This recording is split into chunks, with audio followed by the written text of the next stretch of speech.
अस्सलामुअलैकुम नाजरीन, आप देख रहे हैं JN न्यूज़ और मैं हूं आपकी होस्ट रुबीना चौधरी। सबसे पहले नजर डालते हैं आज की अहम खबरों पर। खबर शामिल करते हैं टोबा टेक सिंह से। हमारे district bureau chief Malik rice Faridi Wasir की रिपोर्ट के मुताबिक जिला टोबा की 4 तहसीलों में वाक़ सरकारी स्कूलों में म्यारी तालीम की फराहमी के साथ साथ सेहतमंद माहौल की फराहमी पंजाब हुकूमत की अवलीन तरजीह है। DC टोबा उमर अब्बास मिला वज़ीर आला पंजाब मरियम नवाज शरीफ के विजन के तहत तालीमी इदारों की बेहतरी के लिए इक़दाम जारी।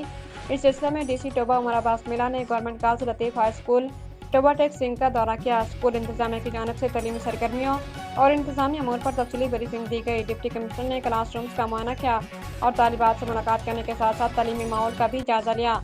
इस मौके पर AO इंफॉर्मेशन इलियास अकरम भी मौजूद थे। DC ने स्कूल में सफाई के इंतजाम मज़ीद बेहतर बनाने के साथ साथ शजरकारी मुहिम के तहत स्कूल में ज़्यादा से ज़्यादा पौधे लगाने की भी हदायत की।